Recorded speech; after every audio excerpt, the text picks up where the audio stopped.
definitely the pinnacle of that one man's career, but that's also the pinnacle of Dexter, as far as Yeah. I'm concerned. Yeah. Aren't they rebooting Dexter again or a movie? Or They something? did already. No, but they're doing Well, it they have again. the- aren't they? There's two.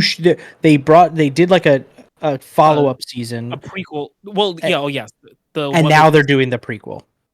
but now they're doing another one. I guess spoilers for the follow-up season, the one that's not the prequel. At the end of that, Dexter gets shot, and like he's supposed to be dead or at least dying. And I guess the implication is, nope, more Dexter. Well, the fact that Which you means said, he's learned nothing from that last season. well, the fact Well, that you he said, hasn't learned a lesson at all. yeah, that's true. I also forgot that we're getting Matthew Lillard in the second season of Daredevil. The second season of Daredevil. Matthew yeah. Lillard's in the MCU now, Correct. so he's in the Scooby-Doo universe, he's in the Scream universe, and now he's in. And the Five Nights at Freddy's universe. He's pretty. He's well And pollinated. he doesn't get enough credit for being in the movie Hackers. But that's not Yeah. a He's there. universe. That's not a universe. Oh, I'm sorry. Well, I mean, for the point of the conversation, Mike, we were tying them to universes. Well, no, Hackers is based on a true story, right? Yes. So I guess that just puts him I in mean- our universe. Loosely, I think Based On is doing a lot of heavy lifting, and it's not. I'm pretty sure it's. Yeah, also him being a human being on Earth definitely puts him in our universe. But yeah, if you want to go through Hackers to get there, that works too. Well, it puts him in like an Kind alternate of timeline, like a. Him being like a living, breathing human being puts him in our universe. I mean, man. I want to believe that most of the films that we mentioned all take place, quote unquote, in our universe in some way or another. It's like, yeah, it takes place on Earth. Yeah, but do they take So, place in this? Which timeline? movies? You know what I mean? which Like movies? it's not this branch of the. I already forget what reality, movies we Mike. mentioned. I don't want the MCU taking place in my universe. I mean, we'd don't we'd want be pretty fine. Five They don't Nights come at up here. Freddy's. Jesse would be fucked if Most the of the MCU time, Why would I be it fucked? What did I resolved do? by- because you're in New York. If we lived You're in the in the- MCU. I turned on the stream and I got an ad for McDonald's, but it's a Minecraft movie McDonald's, and so there was a grimace that was like blocky, Yes. like Minecraft, and it like really threw me for a loop, man. Like that is like throwing this whole thing out of whack. I'm distraught. Who would you be more afraid to run into in the streets of New York? Grimace, the Hamburglar, or Mac Tonight? None of them. They would all fit in New York perfectly. Okay. All You right, didn't see that's the fair. video of Grimace on the subway during the Mets games? The people love Grimace. That is true. Okay. All right. He's Point a big taken. cult of Point taken. personality. But to go back to Dom's point, if the MCU was taking place in our reality, you would be fucked, Jesse, because a lot of nonsense happens in New York. Not a lot of nonsense up here. Yeah. I'm New sorry. York But is again- a no-nonsense city. By the end of the day, things typically resolve themselves. There's a lot of property damage, but we'll rebuild. And by we, I do mean you. By you mean New York? Yeah.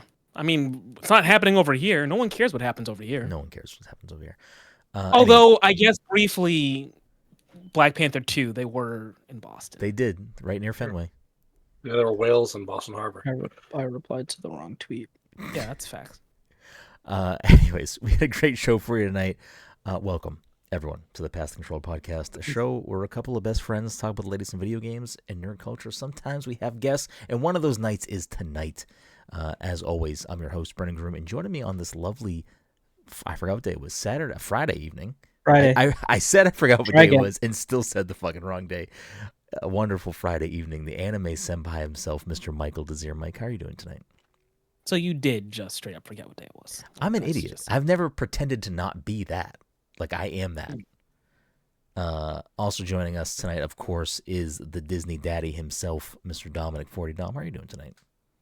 I'm here.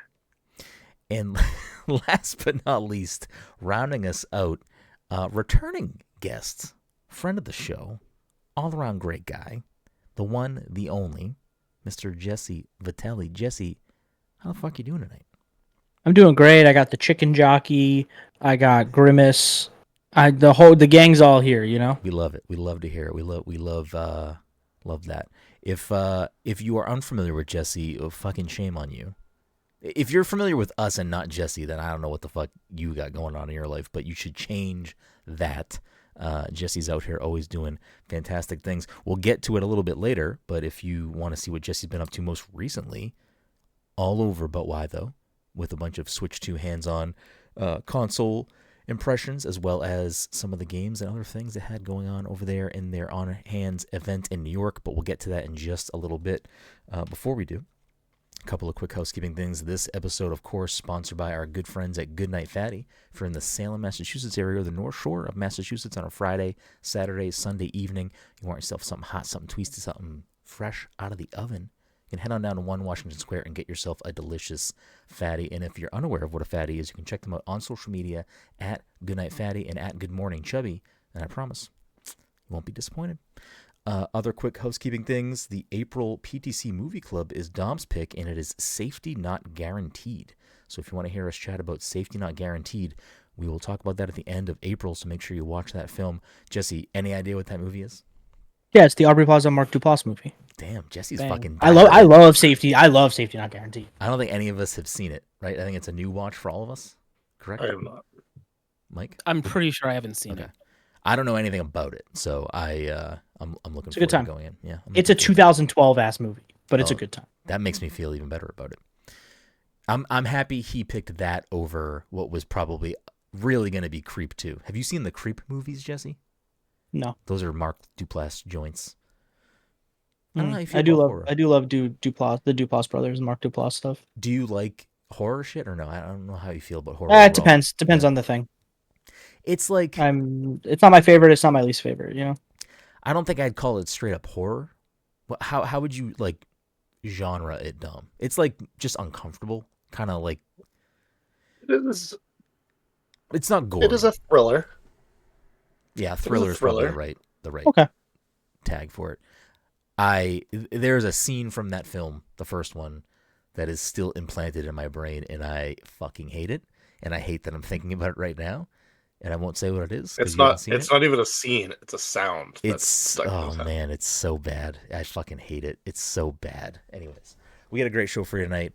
Of course, Jesse is here, as I said, and we're gonna just kind of chat about the Switch 2 for a little bit, and then we're gonna let you go about your evening.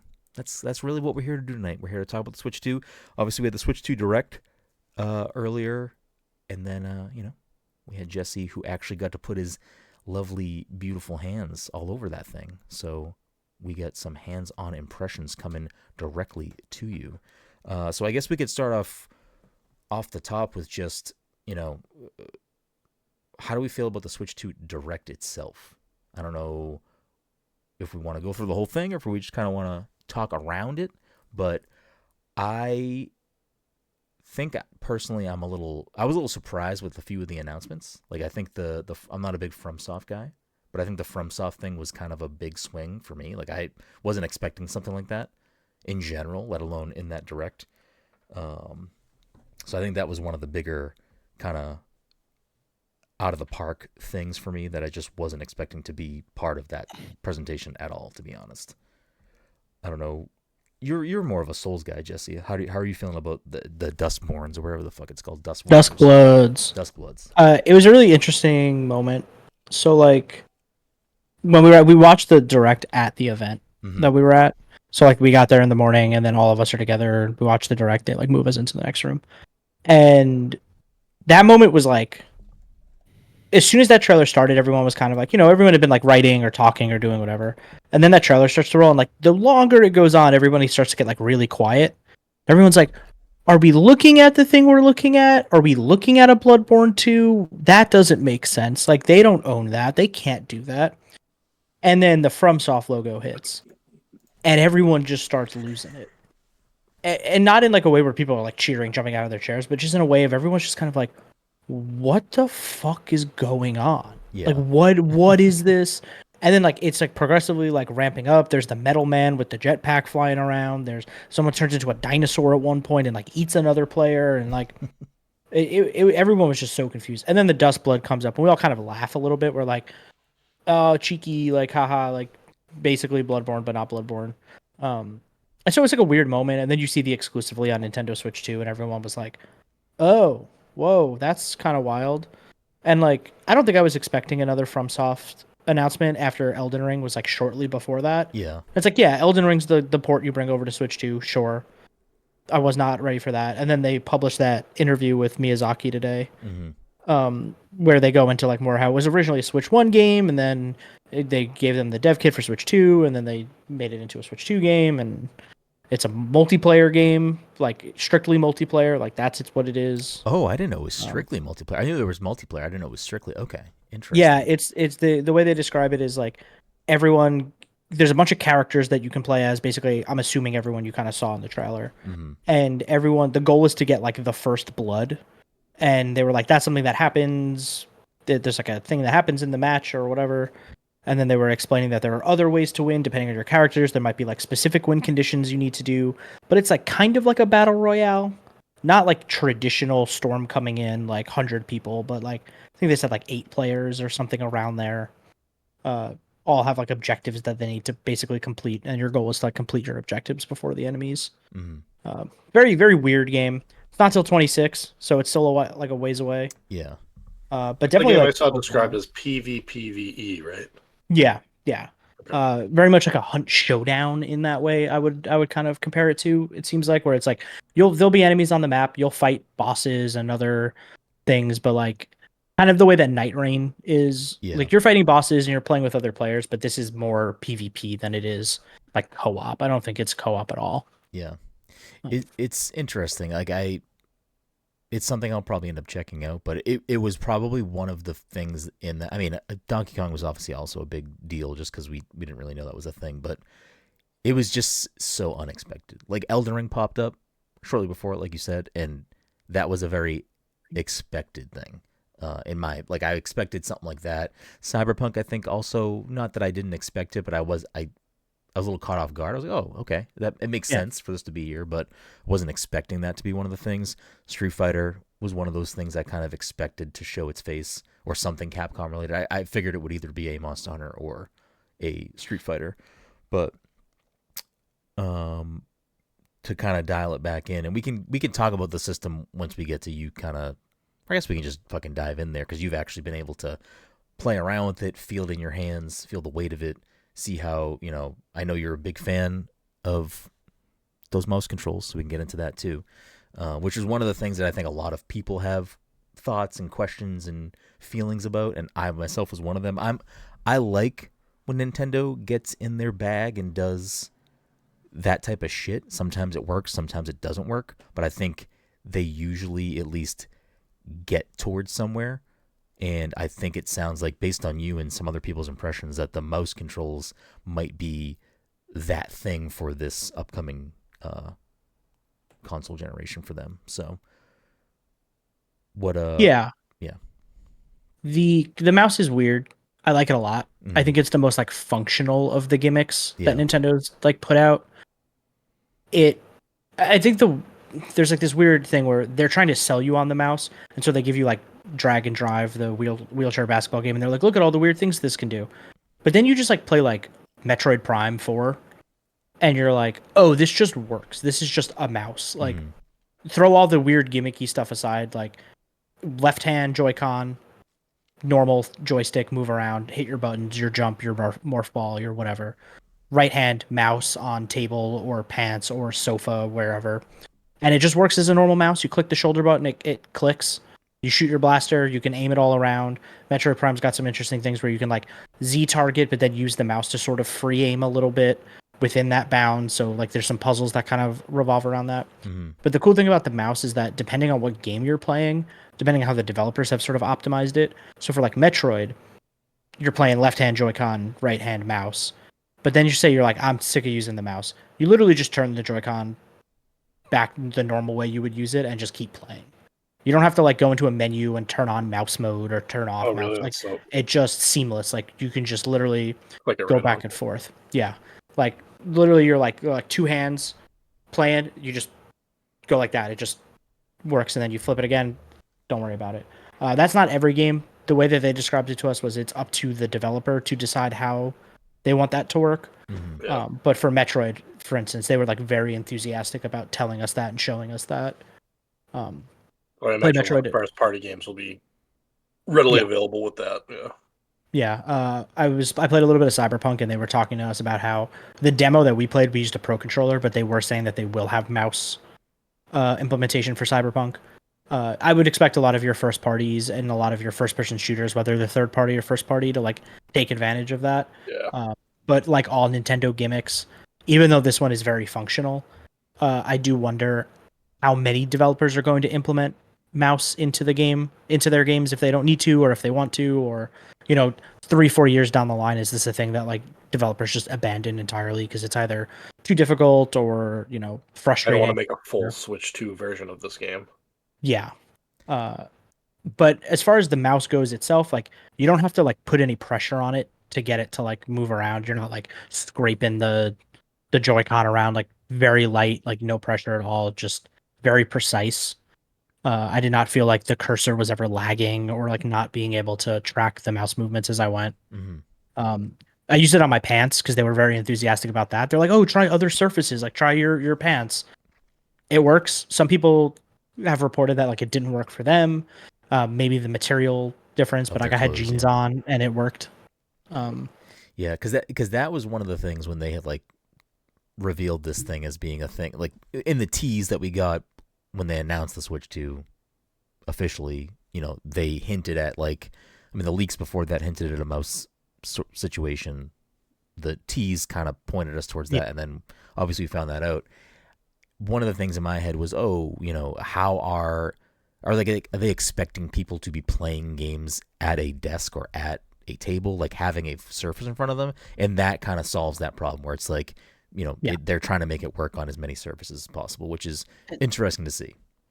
And we had like a developer roundtable with the hardware devs, and they kind of talked a little bit more about that, where they were like, somebody asked like, when I'm playing my Switch, I'm playing on my couch. I'm not playing at a desk. I'm not. And they're like, yeah, we tested it on a lot of different surfaces. We wanted to really make sure that this could work on as many things as we could get it to work on, because we know that people like the appeal of the Switch is that you take it anywhere, you do whatever. Like we know you're not locked to your desk all the time. Yeah. So yeah, you're going to be on a rooftop with your friends playing in tabletop mode. Everyone's going to. Yeah, you're going to meet a random girl at the airport and sit down next to her and play Skyrim together. Exactly. Yeah, just take one of these. Yeah, here you go. Do you know who I am? Doesn't matter. You're playing Skyrim now. Let's go. That's exciting to see. Did you play anything else did you play Civ while you were there or no? Yeah. Did that have mouse support? Yeah. And I think that's where this stuff really shines. Like obviously first person shooters are really great, but games like Civ where, you can make it work on a controller, but it's not like the most fluid thing. But when you have a mouse, it's super easy to just play it like you would on a PC. Like it's why those games are so popular on that platform. Yeah. I would love Age of Mythology to come to Switch so I could have the fucking mouse. I think you'll see a lot more games, hopefully like turn-based strategies or 4X games come to Switch, because now they have the functionality to really make those games work smartly. And like I'm not a developer. I don't know how easy it is to port to Switch 2, but I got to imagine if it's not that difficult and you already have the mouse functionality, like you would see more of that. Yeah, seems in the future. Like a great fit for Baldur's Gate to swing over there. Yeah, Baldur's Gate. Yeah, it would be a big one. Mike, does this get you excited for Splatoon? Would you be a Splatoon mouse user? Is that something you think you would do? I don't know, because for such a long time I was actually pretty decent with the motion controls, and then Overwatch screwed up that, and I was bad at Overwatch, and then I took those bad skills back to Splatoon, and now I don't know what to do. Okay, that's fair. You're just bouncing. You're just getting worse. You're bouncing bad skills back and forth. Yeah. The mouse also has gyro in it, which is like really interesting. So I played a Mario Party minigame where you have to. Was it Mario? I played something. I don't remember what it was, but you had to like pick up shapes and like put them in. Oh, I think it was World Tour. And you had to put the shapes like in their respective holes. Square peg goes in square hole. And so like when you picked something up, if you like twisted the mouse left or right, like it would then spin the shape left or right. Oh, okay. So they've got some interesting things with that. I didn't see a ton of uses for it. Yeah. But it was there. There was the Mario Party game I played. It's like a little slot car mini game where like two people are on one side and two people are on the other, and there's like one lane, and you have to try to get your slot car to the other side. So you like you hit the shoulder button and like pull the mouse back to like rev it up like a toy and then let it shoot. But if you twist the mouse left or right, it'll like aim the slot car, like what direction you're going. Yeah, like that functionality seems so Mario Party WarioWare coded, like out of the gate. Yeah. Like, yeah, they're gonna do some silly stuff with that and probably take good advantage of it. But outside of that, I feel like puzzle games. Puzzle games, like world puzzle games, that would be good for. Yeah, there's definitely, I think, genres overall, like Jesse had mentioned, like real-time strategy, 4X. Like, there's definitely things that I think will benefit from having that. Obviously, first-person shooters for people that like to play with mouse capabilities. Honestly, it kind of excites me. Not that I'm the type of person that would be like, all right, I'm gonna start playing Overwatch and Valorant and stuff like that on Switch. I would, but I'm so bad learning because I'm still very new to trying to play PC games like that. So I'm bad with left-hand keyboard, but I think I'd be really good with left-hand Joy-Con, right-hand mouse. Like, I think that would actually work really well for me. So I'm kind of intrigued to play some games that way and see if it's something that clicks, because I could absolutely see people, whether it's a very easy native thing that you can do out of the box, or people making ways to, sync a Joy-Con to your PC so you could play other games that way on your PC, because that would be a game changer for me, because I am very bad with mouse and keyboard. Yeah, for sure. It works just really well, and it feels very natural. Yeah, that's really good to hear, because, like I said, they take a lot of swings a lot of times, especially in modern generations, and sometimes it's like, Wii Motion was cool for certain things. It was kind of gimmicky, I think, across the board. Very, I don't want to say underdeveloped. It was just new type of tech for that time that, we've since come much further with gyro controls and other things. So I'm hopeful for this. I think it has a lot of practical applications out of the box, and I think people, if they want to get silly with it, have the opportunity to do some fun things. Absolutely.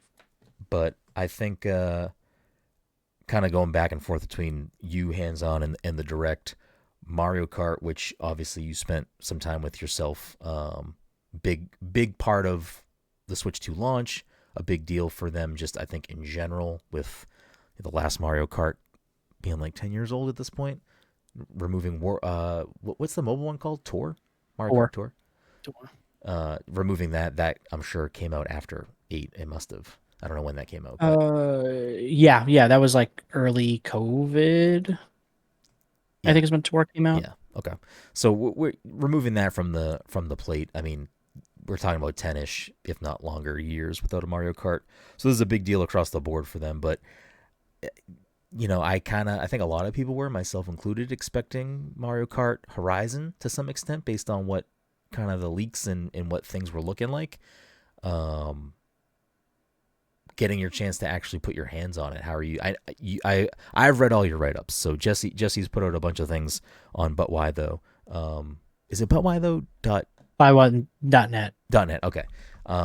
So if you want to read all of Jesse's things, which you definitely should do, and if you want to go support But Why Tho, which you also should definitely do, you should go check out Jesse's write-ups. I think you reviewed Metaphor for them. Am I? Yes. Okay. Yeah. So Jesse has a few written pieces up over there.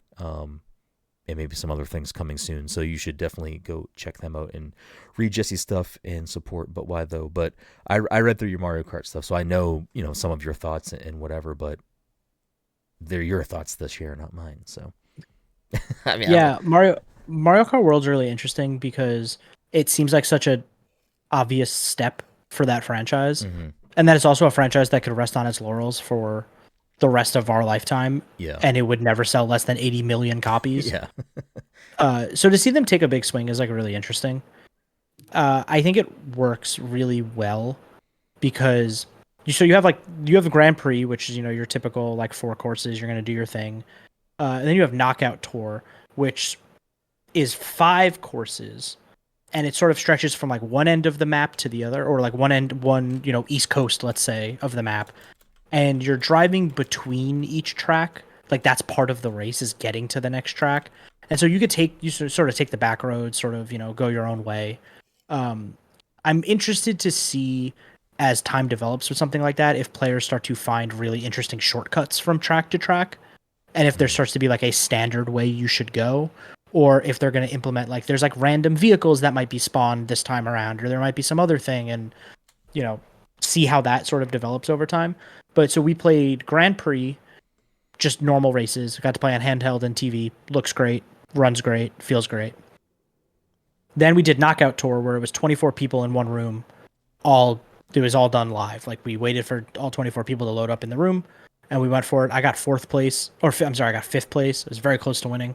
But it was really cool because basically you do a track, and at the end of the track, there's a big number in the gate. And so let's say it's 20 is the first one. Mm-hmm. And if you're in 21, 22, 23, or 24th place, you're out. Basically, like it just, you get eliminated, you're done with the race, and it keeps doing that basically until the last track, and then it's whoever wins gets the crown, gets the whole 9. So that's like a really high stakes, really wild, like pressure always on. You're constantly just going. Mm-hmm. So yeah, I really enjoy Knockout Tour. Grand Prix is kind of more of the same. You're just playing Mario Kart. Yeah. But having 24 players on the track adds a whole new level of chaos to the environment. There's new power ups. There's one that makes you like really big and you kind of just run over everybody. I don't think that was in Mario Kart previously. I don't think so. I had the feather is not new, but the feather has like new utility. Okay. So because you can grind and wall ride, you can use the feather to kind of get up onto a wall and like wall ride it, or you can get up to a rail that you can grind. So it's not just like, oh, I can jump or I can get like over this puddle, or it's like, oh, actually I can like use this to combo into this to combo into that and like go on like a whole different part of the course entirely. Maybe intentionally, maybe unintentionally. I saw a clip of somebody today who like was in like a mine shaft and they like used the feather to like get all the way up on the top of the wall and like bypass a bunch of people, and it's really cool. It's really unique stuff. The levels are really amazing. I don't know if y'all spotted the Donkey Kong level that's in the trailer, where it's like they're going up and you see the sort of like it's like an old DK like level. Old DK level. Yeah. And the barrels are coming down at you and there's all these rails you can grind and stuff. The levels are really interesting. They're not just sort of 3-lap courses anymore. Yeah, that one's a like lot of them are point A to point B. That's like, okay. There's a lot of those. Okay. Cool. But it makes it so that the levels can be more dynamic. Yeah. You're not just seeing the same thing every time you do a lap. Like there are legs to these courses and they change up and they feel different. What I'll say, what I've noticed, because I watched the direct, I've read your stuff, and I watched a lot of the Treehouse stuff the last 2 days. It seems like with Mario Kart that this could just be a matter of 8 was actually a Wii U game, and now we're finally so much further ahead. But it seems like there's just so much fucking more going on in a good way. Like It just seems like there's so much more happening in these courses with the extra player count. Like it just seems like they've made it so much. It just feels like more, not just chaotic, but more challenging. There might be some more room there for actual skill and tech to like be doing things, and not just like Mario Kart. It has tech baked into it. It has drafting. Is that when you're when you're behind somebody and then you get the win? So there's drafting, drifting, all that stuff. There's grinding in this game now, wall riding, but it just seems like there's so much room for additional tech and strategy that I think, not to say Mario Kart was devoid of before, but it seems like there's a lot more going on than just, I'm in last and I have a blue shell and it's chaotic and sometimes you're going to lose just because that's the roulette reel of Mario Kart. But the one-way courses, like that Donkey Kong course, looks fucking real cool. I feel like they played it a few times on the Treehouse because they knew it's like, this is a dope fucking course that more people need to see. Yeah. And I played the Bowser's Fortress level, the one that you see in the trailer, where they're like flying into the side of the broken castle, like the broken tower. You're going around and all that. Like the courses are really cool. And then there's Free Roam, which I got to play around with a little bit, which is just open world Mario Kart. Just go drive around, find stuff. It feels like, and I'm a little optimistic on this, it feels like our version of that was sort of stripped down to what it actually is. Okay. Because it felt like there were areas of that map that should have stuff in them. And I don't necessarily mean like buildings or whatever, but like collectibles or an objective to do or Like something of NPCs that. to talk to. Maybe more so like, like hit this button and then do like a mini course in like a time Gotcha. trial or Yeah. something, and you get a collectible, because they have a direct on the 17th for Mario Kart. And if what we saw of free roam is what it is, it's great, don't get me wrong, but I don't know how much more they have to talk about. Yeah. After people have played it, we saw a pretty lengthy section of the direct on it. They played it on Treehouse for like an hour or so. Yeah. So I still think there's a lot of this game we don't know about yet. And my time in free roam kind of makes me believe that there is more. Because I basically picked a direction and just started going. And I drove all the way to the ocean, drove around like a big body of water, got in a speedboat, drove that speedboat around for a bunch, found a UFO, it abducted me, and then I flew a UFO around the map, and then it spit me out. I was gonna ask you about the UFO thing because it seems like no one else fucking had that happen to them. I at the entire event, everyone I spoke to, I asked them if they got abducted by a UFO, and they all looked at me like I had 10 heads. I was like, I promise you, there's a UFO in this game. Like, I promise you. Is the UFO how you get to Rainbow Road? Because I'm still trying to figure out how you would drive there. That's what I was hoping for. I was hoping the UFO would take me to Rainbow Road, and it didn't. It just let me drive around a UFO, which was cool. I don't know if the world is meant to be looked at from that angle because it takes you really high up in the air. It doesn't look great when that happens. But I was still driving a UFO, and I was like, "This is wild. This is what a weird thing that just happened to me while I'm in this like seaside village, driving around, looking at toads eating hamburgers." I was like, "Oh, okay, yeah," but it really is sort of the embodiment of. Oh, sometimes when you're driving on Mario Kart tracks, you're like, I kind of just want to go over there. Like, I don't want to be on this track. I want to go see what's over in the distance. And this game just lets you do that. Yeah, and I think that's really cool. Yeah, that's pretty enticing. Mike, you're a big Mario Kart guy. Are you like, is this ramping up your excitement, or are you just kind of still even keeled? Like you're gonna get it because you want to play Mario Kart. You don't give a fuck either way. I will admit, prior to this, I was of the mindset of, Mario Kart 8 Deluxe was actually a really good game. I don't think there's anything that they could do to Mario Kart to make me go, oh boy, I need They to added a get cow. They added a cow. They added a cow. I was like, okay. Now how do you feel? I was like, oh, okay. I wasn't familiar with your game, Nintendo. All right, let's do this. Can the cow eat hamburgers? Yes. There's a whole IGN report on it. Oh, that is upsetting. Rebecca Valentine did a whole report on this. Spoke to Nintendo about it. You go read it. I'm gonna bookmark that for later. But yeah, the new things that they add to the game are a lot more enticing than I thought they would be. So I was sold. I was like, all right, yeah, I do need to get this as soon as I can, just to fuck around. I don't know. The whole knockout thing sounds maybe too stressful for me personally. I can't imagine playing a race like that, 24 people, and then just being in last. I think if I was in last place with 24 races, I'd be like, I got nothing else to live for. It was stressful. It was incredibly stressful. And I still don't know how I feel about the whole driving from. Like, I think once I actually play it and like see it in action and understand the idea of driving from racetrack to racetrack, I'll be more on board. But for now, I'm like, do I want to do that? I kind of like, hey, you're here, now you're here, now you're here. But yeah, I do want to play the game, and I will as soon as I can. Yeah. Do you think with this blown up roster of racers, Mike, that you're gonna be tickled to move away from Rosalina and dance with someone else? Listen, I do have to report. No Isabelle, no Villager, no Ink Kids, like the Splatoon characters. No Link. Yet.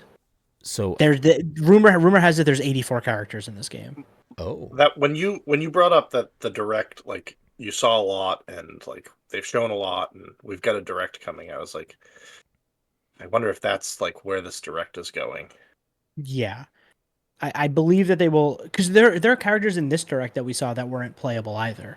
We saw the crab and the bee and the dolphin, which I only just learned about. The Flippy Birds from Mario Sunshine. I'm gonna main Cataquack. That's a fact. Mike knows the fucking name. I cannot believe you know the name of that thing. So yeah, I do think characters will be like a big part of that direct, because I was playing with a friend, and she was asking the like attendees like, is Isabel just not in this game? And they were like, we're not allowed to speak about anything that is not on the screen. And we're like, yeah, we figured as much. But I think characters will be a big part of that direct, because there are a lot clearly, but also there's like very clear characters missing from that roster that were in 8. Mhm. And they're not collaborations with other companies. It's Nintendo owned stuff. So yeah, I think the name too, Mario Kart World, leaves like a lot to be. Oh, I mean, even if they're not all there in this direct or in launch or whatever, or even like talked about now, it seems like there's an opportunity very easily for them to be like, okay, now it's like there's a warp pipe that brings us to fucking Hyrule, and there's like a bunch of different Hyrule biomes and people from Zelda universe, and they'll do a whole like, it seems very open to being like, yeah, we ran 8 for fucking 10 years. We're gonna run World for 10 fucking years, and it's gonna have like major expansions that maybe incorporate other Nintendo worlds very easily, which would be kind of cool. And I wonder if they do go that route, if that then opens the door, since this roster seemingly is full of, not named baddies, just straight up you can play as Cow, you can play as Cataquack, you can play as Goomba or whatever. Like, you're just playing as XYZ like enemy type. I wonder if that's going to be the same if they do bring in, Zelda. You're just going to also, in addition to having like Link and Zelda and whoever, you're going to have like a like. Cow. Yeah, or Cow. Tingle. Tingle. You can just play as Zelda Cow. Zelda Cow. Zelda Cow. The dolphin one is funny to me because that's just like, it's not even like just on the car. It's just like floating above the bike. It's so funny. I've rewatched that Mario Kart trailer multiple times because I just think, one, it's a fantastic trailer, and that soundtrack to that trailer, that guitar is like crazy. Oh, so good. But I saw the dolphin and I was like, what the hell is this thing? Like, where did this guy come from? When the full roster, what's he doing here? When the full roster gets revealed, I feel like the internet needs you to have your full list down of little freakos. Yeah, rank out the freakos. I did play the entire thing as Wiggler for what it's worth. Oh, that's so on brand. It's ridiculous. So in the trailer, some of the power ups like give them outfits. Does Wiggler get a fucking outfit? So this is where I messed up. Because, how do I explain this? When you go to the character selection screen, there's Waluigi, there's Mario, Peach, your typical characters. But then their costumes are also on the character select screen. So if you want to be Mariachi Waluigi, you can be. But you know the Yoshi's Burger stop? Yes, yeah. So there are these power-ups that are like food, like takeout bags, like brown paper bags that have like a flower symbol on them. And if you drive by one of them, which are typically at the burger stands or some other food stand, you get that. And since I was playing as Wiggler, all it did was give me like an instant boost, essentially. Or what it does is you get an item of food that follows you around like an item would. And so all these different food items, pizzas and, chicken skewers and all this other weird stuff.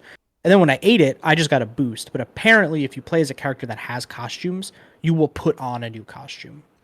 Interesting. Okay. I do not know if the costumes have powers. Anyone I've spoken to, no one really kind of knew what the deal with that was. Again, might be a thing that was not in the build of the game we played. Yeah. Might not do anything, might just be cosmetic. But some of them do change outfits based on picking up the food. Interesting. Okay. Yeah. And now that you said that, I think I do remember seeing somebody post a video going through the costume changes in the character select screen. So I forgot that was an option. Which another big thing for you, Mike. Well, actually, I don't know. You already very, very quickly committed to Cataquack. Like Rosaline is in the past. You don't give a fuck. Unless they add to the roster humans from New Donk City. They just add people. Now we're talking. Yeah. I didn't know you were. The fedora wearing humans. Milady. That guy would definitely say, "Hello, princess." Just drives a taxi cab. Like that's his car. Yeah, that would be fucking amazing, actually. Oh man, what is it? The driving crooner from I Think You Should Leave. That's just who you're playing against. He's trying to make it look fake. He's trying to make it look fake. Oh man, just fucking put Tim Robbins in there. Why not? He's got enough costumes. He could have a bunch of costumes in there. Yes. Tim Robbins or Tim Robinson? Did I say Tim Robbins? Or both? I think you said I Tim thought Robbins. you said. Whatever. Put them both. Yeah, put both of them. Yeah, why not? Also put in Tony Robin.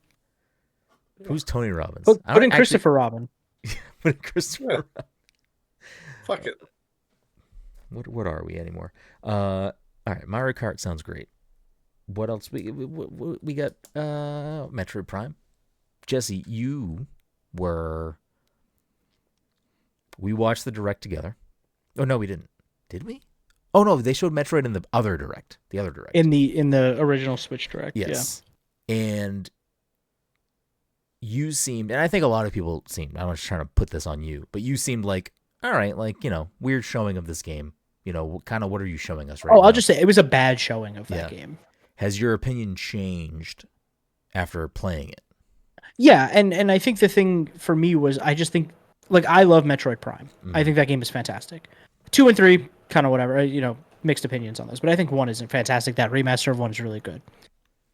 None of the things that they've shown in those directs showed what makes Metroid Prime good. Yeah. Or, like, interesting or worth your time.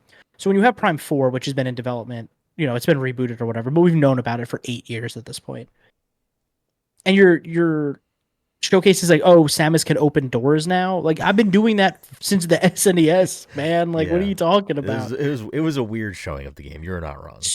So I finally got to play some of it, and I played like a very clear opening sort of tutorial. I only had access to missiles and my blaster. There wasn't anything fancy there, but I got to play like 10 minutes of it. I did like a boss and did some environmental scanning. It's like, yeah, this is the good stuff. This is what Metroid Prime a good game. Yeah.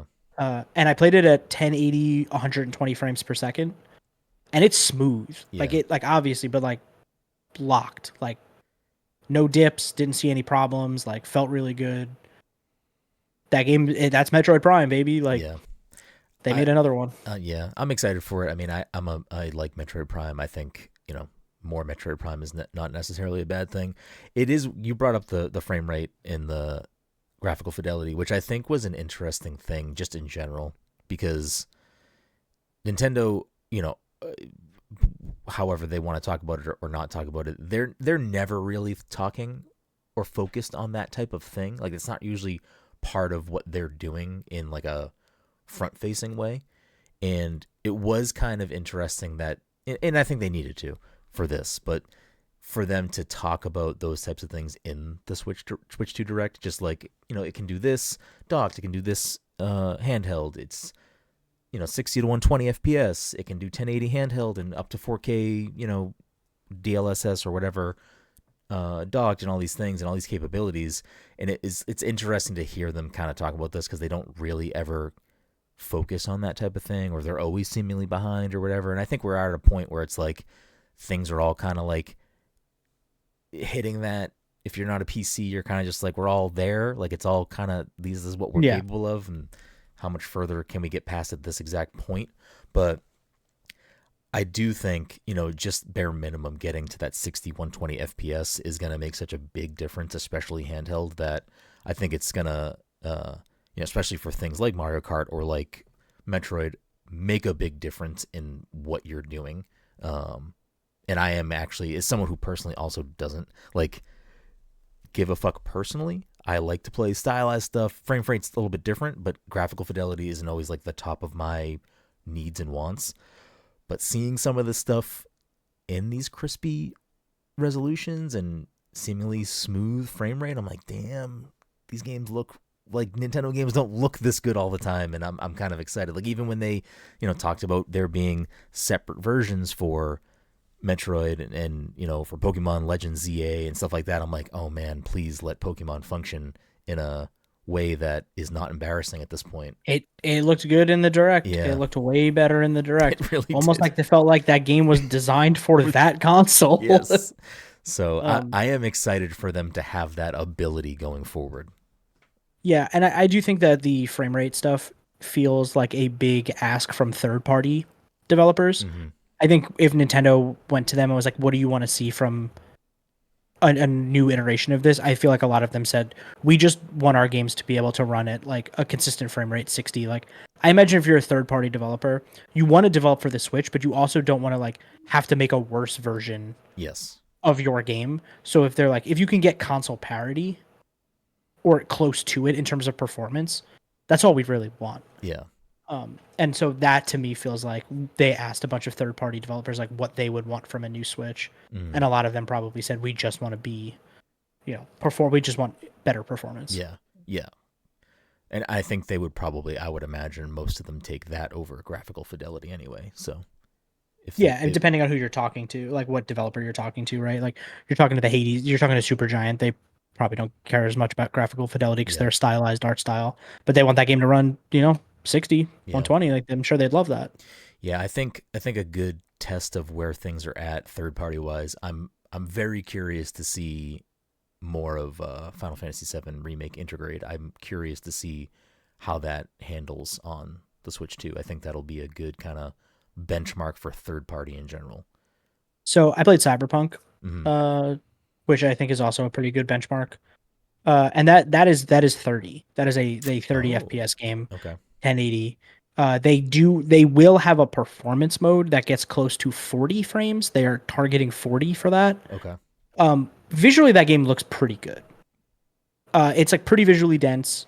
There's some like weird, like artifacting and other sort of things around people's hair and other things. Like it's not the best looking version of that game, and it's not the best running version of that game, but it's like pretty dang close to running that thing really well. Yeah. Like if that performance mode, if the visuals take a little bit of a hit and it can run at 40, it's not the best version of Cyberpunk, but I played a good chunk of it. I did a bunch of firefights, and that game, it was totally playable. I was kind of surprised how well it actually ran on the Switch 2. And then it also they said that they want to have the mouse controls in for Cyberpunk when that game releases, which is a launch game for the Switch 2.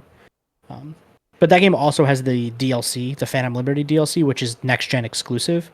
So it is trying to port something that was only on PS5, Xbox Series, and PC, which is, it's pretty impressive. Yeah. It'll be interesting to see how that plays then. I don't know if that's where I'll finally, because I still haven't played Cyberpunk, I don't know if that's where I'll do it, but it's cool that the option is there for sure.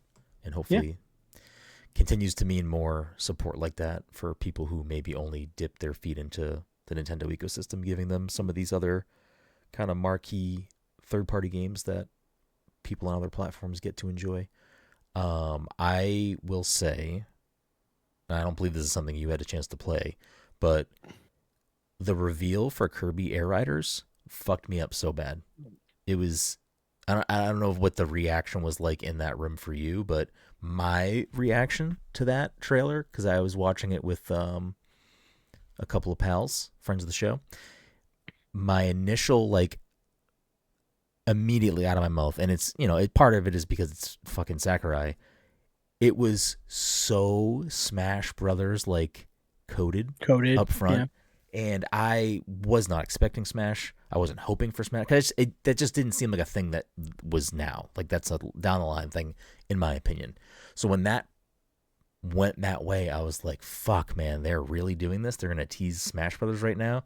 And then it turned out to be Kirby Air Riders. I wasn't mad about it because I don't care. I wasn't looking and pining for Smash, but it was such a fucking whiplash reveal because I actually like Kirby Air Ride on the GameCube, so I was I'm excited by the announcement. I was just like, man, that announcement that trailer didn't need to be like that. You did not need to do this to me.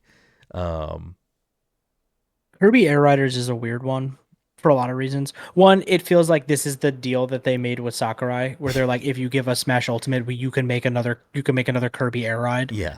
And now that's them having to make good on this promise now that Ultimate's been done for a while. Yeah. It's weird for a couple of reasons, though. One, you announced Mario Kart, which is kind of doing the Kirby Air Ride thing of here's city trials, here's free roam, here's go do your thing. You're having 2 racing games in the launch year. Yeah. 3 if you count. And I'm gonna be real, GX. Kirby Air Ride. 3 if you count F-Zero. I'm gonna be real, Kirby Air Ride, not that great of a game. It's not. I enjoyed it. It's not. But it's not a great game. Yeah. And critically, it wasn't super well received.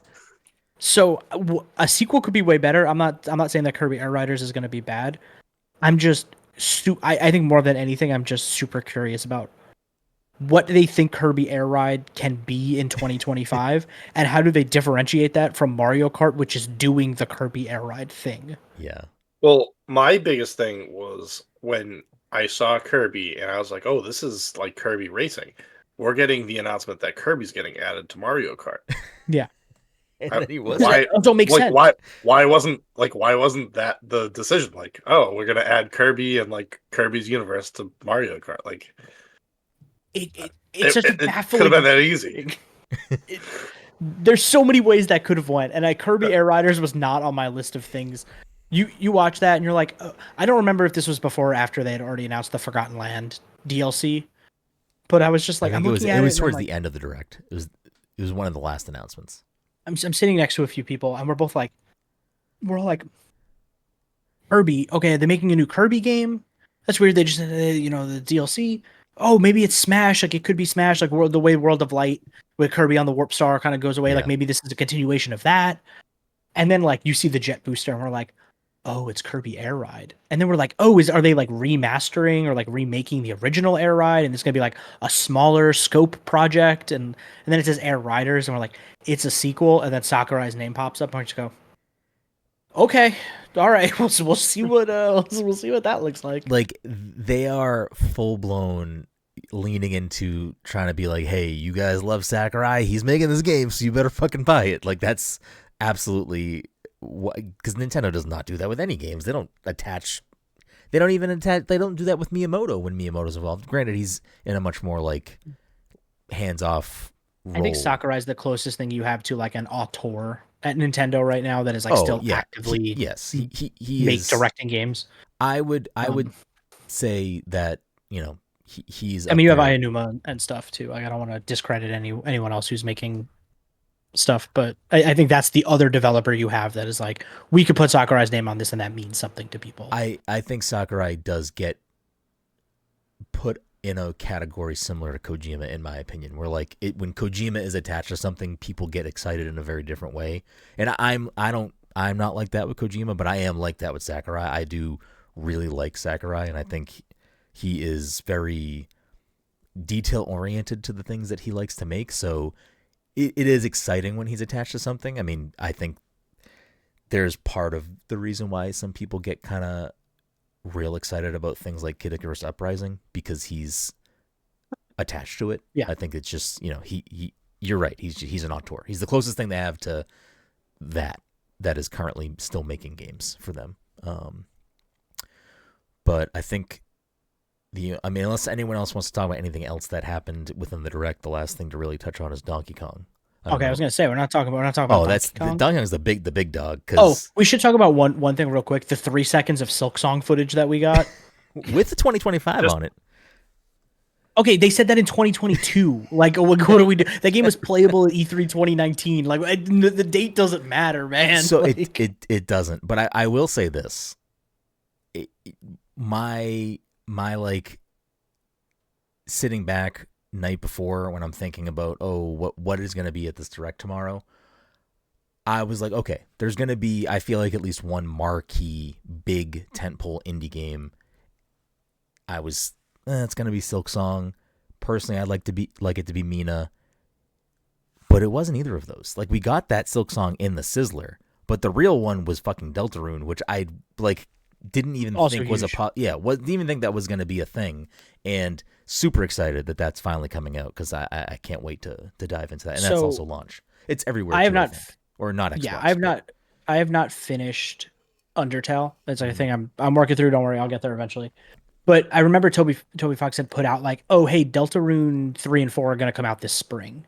And then like when the direct came, I was like, Deltarune might be there, because like Undertale on the Switch was a big deal when that happened. And they've been working with Nintendo for like Pokemon music and like other things. So it's like, that feels like a thing that could be shown in a sizzle reel or shown very briefly. But the fact that it got like a nice chunk of time to sort of, have its announcement, have its moment, get its flowers, it was nice. And then it was immediately followed up by Randy Pitchford, and it was like, okay, man, all right, I think. Leave me alone. Oh, actually, this is a question I wanted to ask you.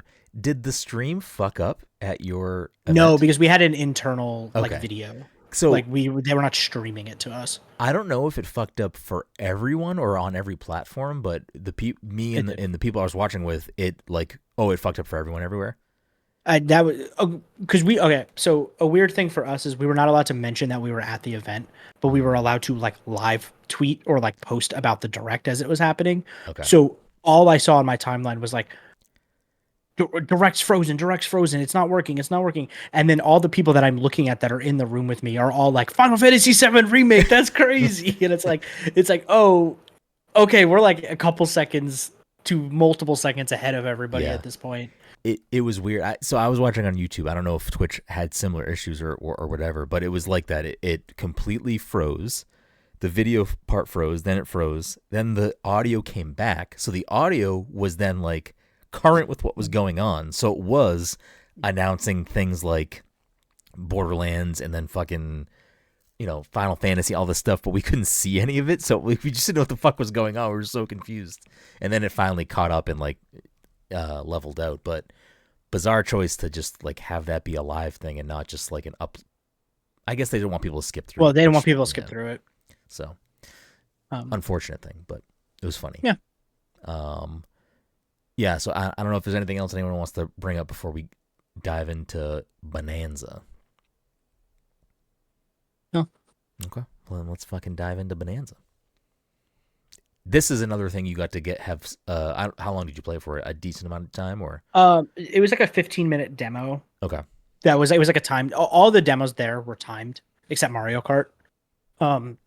But there were so many kiosks. There were so many kiosks. Like there were a lot of people there. Like I would guess to say there was probably 150 to 200 people covering this thing at the event. But it was also it's the place that the public hands-on like experience is happening at. So it's built to have like there was probably 30 plus Donkey Kong stations. Yeah. At that thing, and the demo's only 15 minutes. So like I played through that demo twice because it was the best way to describe it is like imagine like a world in Odyssey. Like we got to run around like a small sandbox. I like think about like I guess I would, how do I put this? You know the ghost level in Odyssey, like the sort of tutorial level? Yes, yeah. Like the hat. It's like at the hat, right? Comparable to that, yeah. Okay. In terms of size. But anytime you found a sublayer, which is sort of there, like again in Odyssey, and I'm pretty sure this is the Odyssey team. I don't know if we've had confirmation on that or not yet, but it feels like it is. Anytime you would like go through a pipe or something, and it would take you to like a separate level. It'd be like, hey, do this level, get a moon. Donkey Kong has that too. They're called sublayers. But anytime you would load into a sublayer, the demo would kick you back to the beginning of the level. Like we weren't allowed to see like do those. You got like a quick second of seeing what it was, but you couldn't do any of them. But basically, the game puts you through a tutorial in like the mines in Ingot Island. Teaches you like, hey, you can kind of break nearly everything in this game. There's definitely like think of it like Minecraft, where it's like you could break pretty much everything, but then you'll hit bedrock, and like you can't break that, and like that's the game being like, we can't let you break everything because you'll fall through the world, and it's a game development thing. Yeah.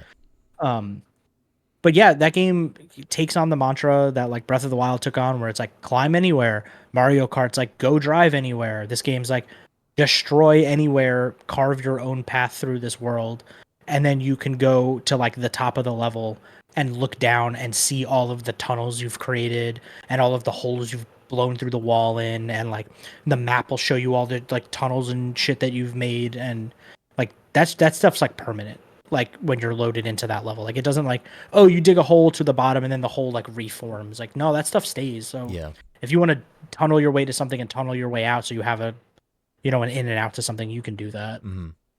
Yeah, it's a weird one for me because like wasn't expecting Donkey Kong to be kind of the thing they're leaning into pretty hard as like the second kind of big tent pole after Mario Kart. Yeah, but I'm happy it is because I think you said it in your write up. or maybe you tweet. I don't know. I feel like I saw you say it somewhere where We've talked a lot about this, man. It could have been anywhere. It feels like Donkey Kong is no longer stuck in 2D. Like it feels 2D, like he is finally like breaking out of this. And not to say that like, because I think Returns and I think Tropical Freeze are fantastic games, but it's good to see, a character that is capable of having 3D platformer like it did on 64 have this moment again, and it be something. The Mario team is pretty good at making 3D Mario games. Outside of Nintendo, we don't get a lot of great 3D platformers. We got Astrobat, but like outside of that, it's kind of few and far between. Croc Remastered. We just got Croc Remastered, man. What are you doing? Listen, you haven't played it, so I don't until I get the Jesse stamp of approval. I'm gonna. Okay. I don't want to. You're right. I owe the people a Croc Remastered stream. We don't get a lot, so it's exciting to get another one that has some pedigree behind it, and the stuff that they're doing and the stuff you're talking about with the kind of persistent destruction and interesting ways to traverse and kind of maybe puzzle solve, and maybe there are ways to go about solving problems within that world that are up to you to figure out, and not necessarily here's the way to do it and the only way to do that. And that stuff is kind of exciting. That's kind of seemingly what Nintendo's one of their philosophies keeps evolving into with all of their franchises, is like, we're going to give you tools to solve problems how you feel like solving them. And that can be as clean or as messy as you want it to be, but it's not up to us. It's up to you. We're just giving you the platform to do that. And we don't care how you do it. We just want you to have fun doing it. So yeah, there's definitely that level of like player agency of, figure it out, have your independent moments of discovery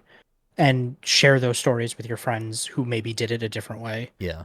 And Donkey Kong is a hard one to figure out because the demo area we got was very tiny. It had a lot of stuff and it was very dense. Yeah. In finding, I think they call it like Banandium is the actual thing you're collecting. Okay. It's a giant crystal banana that you have to punch. And then Donkey Kong goes, "Oh, banana," and then you get the banana. It's very funny, but the way you move around that world is very Mario. You could do a roll like Mario can, like and Donkey Kong obviously has that roll. Like you can climb up basically anything as Donkey Kong. You just punch the way the face buttons are mapped. It's like your Y button, is that the one that's on the left? I get the Nintendo controller mixed up all the time. Y is on the left. So that's your like left and right straight punch. If you hit X, you're punching up. So if you're like trying to hit a ceiling, B is punching down. So it's like very natural. It's like, I want to go up. I hit the button that's at the top of the controller. I want to go down. I hit the button that's at the bottom of the controller. You can like pick up rocks and throw them. And each rock or piece of material that you pick up has a different property to it. So like mud is soft. And if you throw that against rock that's sturdy, the mud doesn't break the rock. The mud sticks to the rock. Okay. So you can kind of almost make like a platform if you want to out of that. But then if you pick up something that's explosive, it's obviously going to break rocks, which are like titled sturdy. And so there's this sort of rock, paper, scissors game that's played a little bit of figuring out like what material goes where. Gold, for some reason, explodes. So when you throw gold at things, it explodes. I don't know why, but you're also collecting gold as a currency. I couldn't see what that currency was used for. You're also finding fossils, and fossils, it told me specifically like, oh, take these to the shop to buy skins. So like there will be different Donkey Kong costumes. We did not see any of those. And that's what I figured, because like the box art and the key art for Donkey Kong, he is not wearing the hat or the suspenders. When you were playing, was he wearing hat and suspenders or no? Yeah. Okay. Yeah. So, because that was one of the things I was like, oh, okay, they're giving him like not just a distinct redesign, like his like physical attributes. They're also like giving him an outfit. And then I was like, maybe they're going to do like an outfit thing like Odyssey, where it's like there's a currency to collect. You can get a bunch of different outfits. Yeah. That is good, interesting to hear, because I think fossils feel like purple coins or like world coins, where gold feels like your regular standard coin currency in Odyssey. If I had to like make a 1-to-1. Okay, that checks out. That makes sense. Dom, you're a big DK64, big Banjo-Kazooie guy. How are you feeling about Bonanza off the little bit we've gotten to see? I am still not sure. Okay. I think that's totally fair. I am very curious to see if this game extrapolates out to a full game, if we're not exhausted by this thing by the end of it. Yeah, it doesn't. I mean, I don't know. It's tough because like I don't know what else is going to like. I don't know. I can't play like tunneling Donkey Kong for a full game. So like, there's got to be something else for me to like. Mario has different like hats and like you can be a dinosaur in Odyssey. Like, there's other stuff going on. Yeah. I need something else for Donkey Kong. Like 64 gave us like the instruments, gave us the other Kongs, gave us like all Guns. these like different power ups, gave us guns. What did the triggers do anything, Jesse?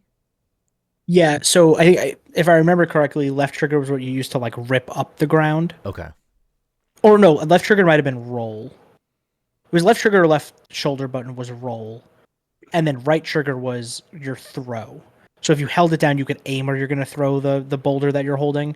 You could also hit Y to like swing it and just use it as like a melee weapon. But then if you just tapped right trigger, you would just throw it. But if you're rolling and you hit right trigger to pick up, or right bumper, whatever it is, to pick up the rock, you'll surf on the rock and it'll like spin underneath you. And I could not find a use for that. It's seemingly you can hit a button to speed up and it speeds up the spinning of the rock. No idea what that did. Tried to figure it out, could not figure it out. So there's a mechanic there. I just don't know what it is. Yeah. Are there I don't remember seeing like enemies. What are the enemies for this game? The enemies, I saw 2 enemies basically. And each of them were like flying abominations. I could not even make out what they were, for being honest. I'm I curious. had to throw rocks at them. I'm curious to see like what this story is. Yeah, we got a glimpse of the villains in the trailer.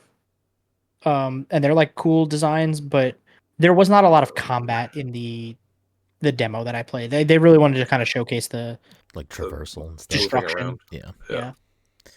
I hope that's not like the extent. core concept of the game. It is something like I think your hesitancy to just be all in is justified. I wonder. I mean, feel it's like a point for me. It is. We're getting a Donkey Kong game. It is a point for Switch you. launch. It is a point for you on the scoreboard for the year.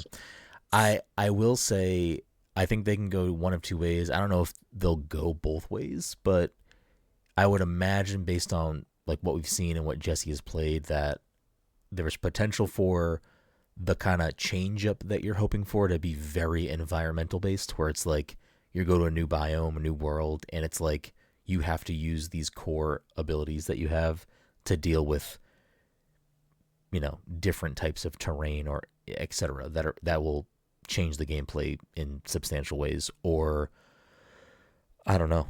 Maybe, and this is I think less likely, that one of those currencies is used for purchasing like permanent type of upgrade items or something, that like Donkey Kong will flesh out this arsenal similar to like a Donkey Kong 64 where you're getting, whether it's a musical instrument or a gun, a coconut gun or whatever the fuck it may be, jetpack, some silly thing to like enhance what you're able to do platforming and combat wise.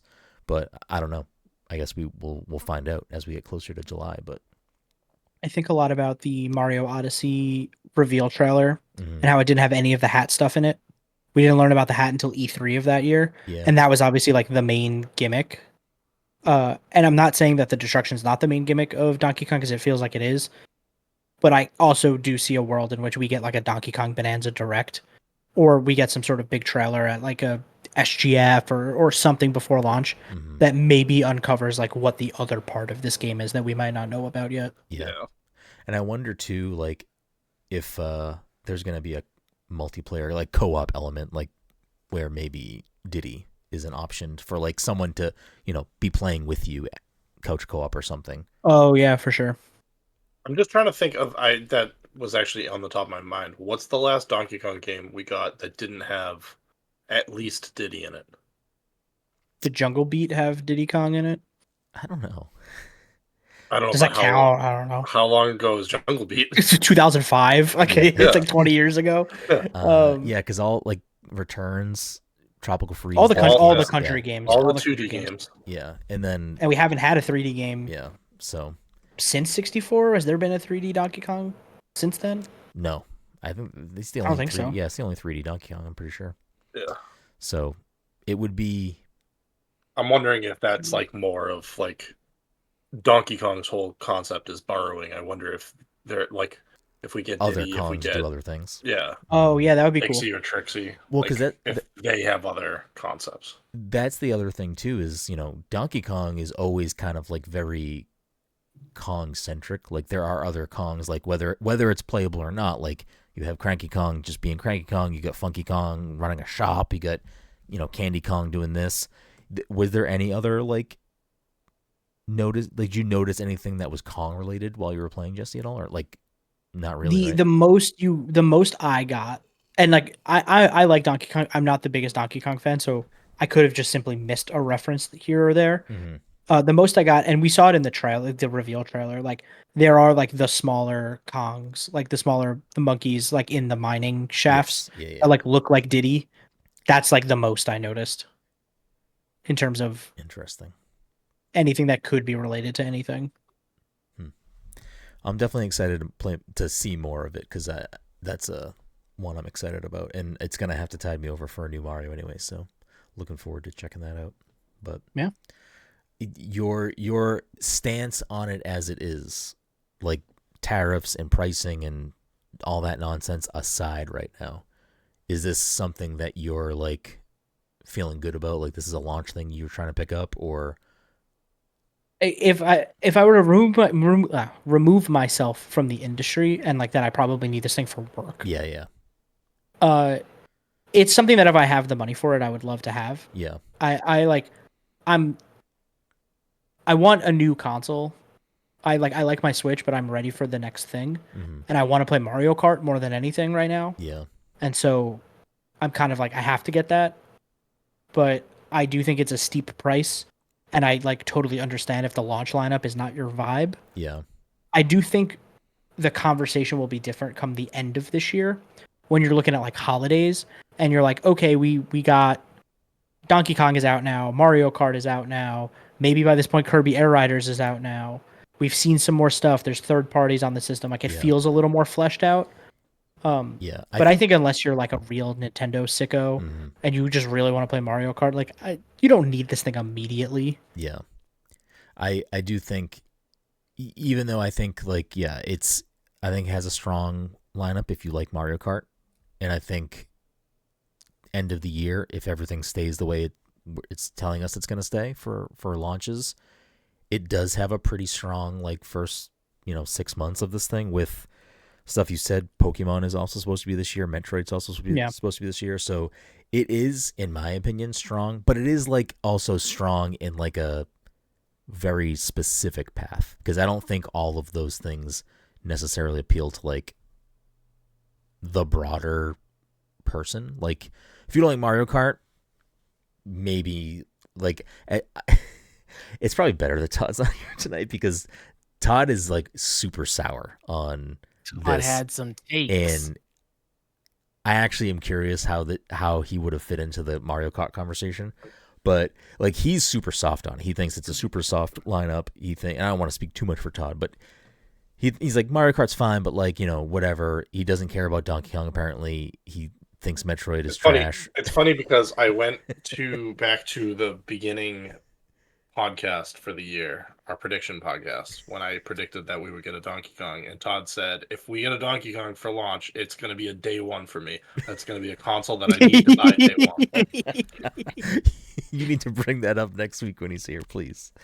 Oh my god, that's so funny. It's typical Todd. Him and I had a long phone conversation the day after the direct, and everything he was saying, I was like, Todd, I don't know what you want from Nintendo, but like it's fine to just not buy this right now. Like just wait a year until it has things that you quote care about. You don't need to spend money on this right now. Nothing's gonna change. But I mean, I can see if Pokemon's not really your jam, Metroid not everyone's jam. It's not like a super, like it's not a Mario Zelda year. So like that's what I think is different for some people. It doesn't affect me. I'm a fan of what's coming out. Hopefully there are things I like to play, but yeah, I don't know. Unless other people got other things they want to say about shit, I think we're kind of getting to that point. Mike, did your opinion change? Are you gonna fucking go bananas out for Donkey Kong? For Donkey Kong, I can see myself buying the game. Well, actually, I'm gonna take that back. With the prices, maybe I don't buy the game. Maybe I just focus on playing my Mario Kart. Yeah, I mean, I don't really care about that much, so I don't see myself going my way to buy it. But knowing me, there's a chance that I do it anyway. And then I don't play it the same way I never played Breath of the Wild. That's fair. Yeah, Mike came with me to the midnight launch of the first Switch and bought a Switch and bought Zelda. I don't think you never opened it, right? You never played Zelda? I got the paraglider or the hang glider or whatever, and that was when I stopped. That's actually more than I expect you to play. Yeah, yeah, that's more than I expect you to play. But I don't expect that to happen. I think Mario Kart Mike's going to go home. He's going to crack open a fresh pack of Oreos, maybe pour himself an espresso martini, and he's going to be playing Mario Kart till the fucking cows come home. Yeah. Or again, till the cows grind the rails, I don't know.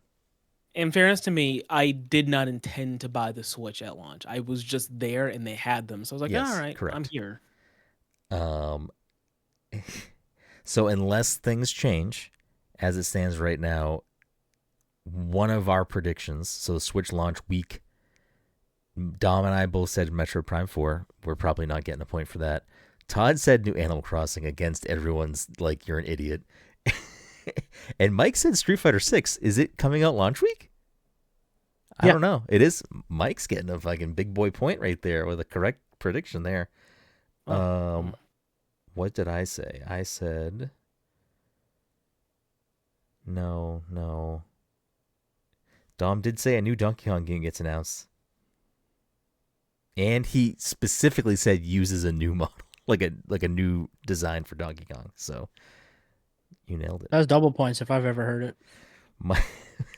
You still have time, Mike. They could squeeze something in here, but Mike said switch to Luigi, right? Switch to launch Luigi game must come out within the first 6 months. So you got time.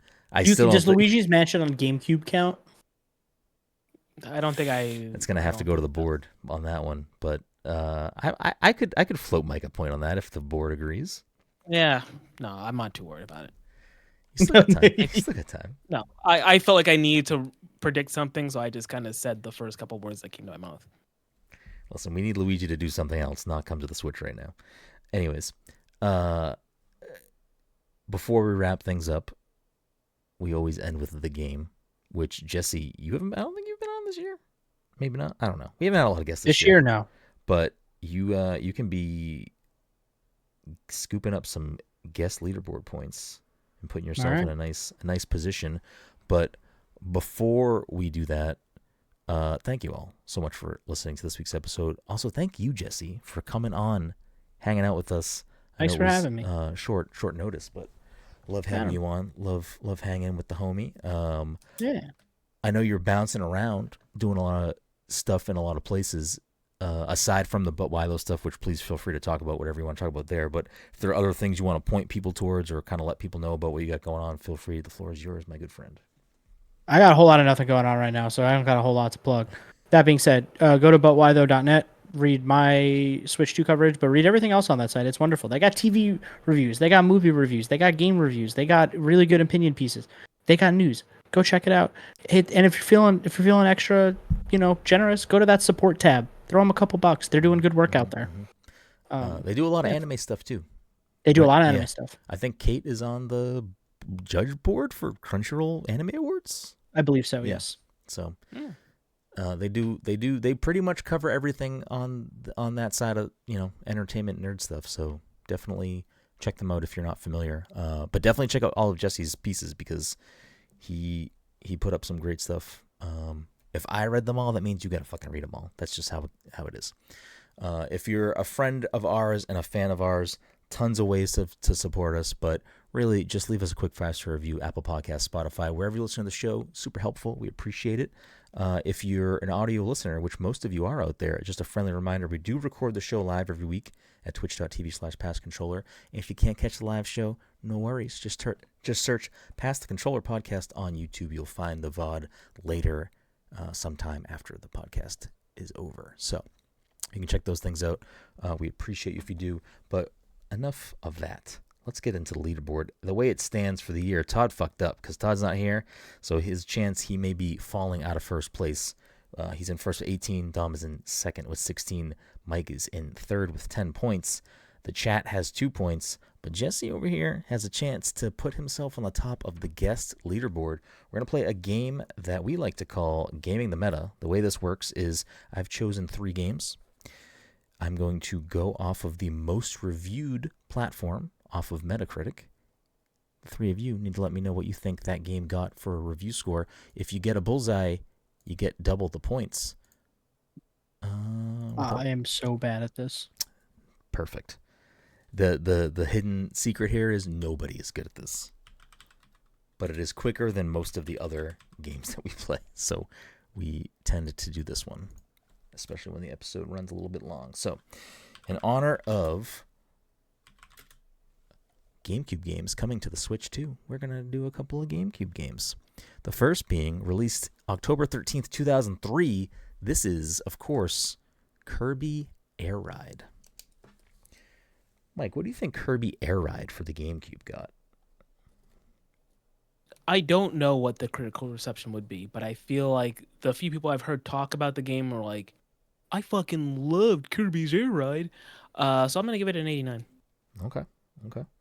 Jesse, how you feeling about Kirby Air Ride? It's like a 64. Okay. Dom, Kirby Air Ride. I am going to split the difference and go 75, I guess. Okay. Smart. Well, it was a take. It was a way to do it, but I don't know if it was the smart take because Jesse is the closest with a 61. Kirby Air Ride is giving Jesse a guest point.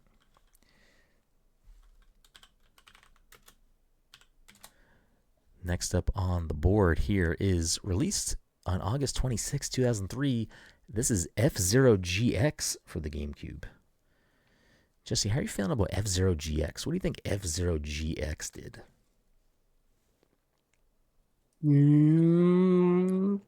89. Okay. Dom, how are you feeling? F-Zero GX. I believe this was the last F-Zero game. Did we? AX may have come out after. That was the arcade game, but I don't think there's been an F-Zero game since then.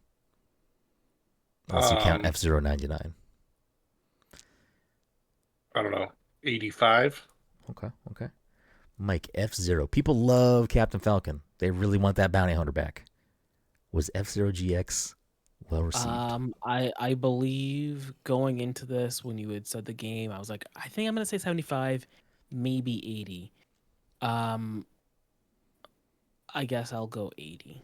Okay. Yeah, I guess I'll go 80. Okay. You want to change it? That's fine. You can change it. Okay. Well, it doesn't make a bit of difference because Jesse's got a goddamn bullseye with an 89 on the fucking nose. Jesse's coming out for fucking blood right now. Yeah, that's fine. Todd could never. The final game on our list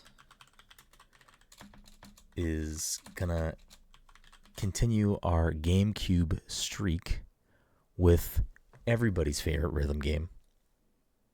Or maybe nobody's favorite rhythm game, Donkey Konga. Donkey Konga, yeah. Released September 27th, 2004. Dom, how are you feeling Donkey Konga did? I don't remember. I don't know. 75. 75. Okay. Mike, how are you feeling Donkey Konga? I have no idea. That's what I'm gonna say. 90. I think people love those bongos. Oh, okay. 90. We got a big spread here, Jesse. How are you feeling about Donkey Konga? I believe this game had on its song list Happy Birthday. I think it had All Star. It had Oye Como Va. It had The Impression That I Get. Didn't it have Blue Cantrell's Hit 'em Up style? One of them did. I Ooh. don't know if it was one or two, but yes, that was in at least one of those Donkey Konga games. I'm gonna say 82. 82. Okay. Well, Jesse, my friend, you were so close to having a rare sweep of the game, but Dom damn. was off by 176 Donkey Konga for the GameCube. I couldn't tell. I was like, oh, people either love that shit or they were like, well, yeah, this is fine. I think it also had I've been working on the railroad, if you were curious. Yeah, it definitely had some songs, I'll tell you that. It would be interesting to see that come back on the Switch. No, I'm good. Virtual console. I'm okay. What do you mean? They got Soul. Actually, Jesse, Soul Calibur 2. How are we feeling about this? Playing well over there? It was good. It plays good. It had some drop frames. I don't know. It is what it is. But Soul Calibur 2 is still a good game. Yeah. The Europe version had better songs than ours. That's fucked up. I didn't even know that there was a different... They had Tub Thumpin' and Lady Marmalade. What the fuck? We didn't get. They're gonna have a bunch of Beatles songs. I thought that'd be really funny. Beatles Donkey Konga would be a thing. That ends the week with Todd still in first place, 18 points. But Dom creeping up with 17, Mike in third with 10, and Jesse running the guest leaderboard with a crown on top with 3 big boy points. That's me. We appreciate you, Jesse. We appreciate you out there in podcast land. And be good to one another. We'll see you next time.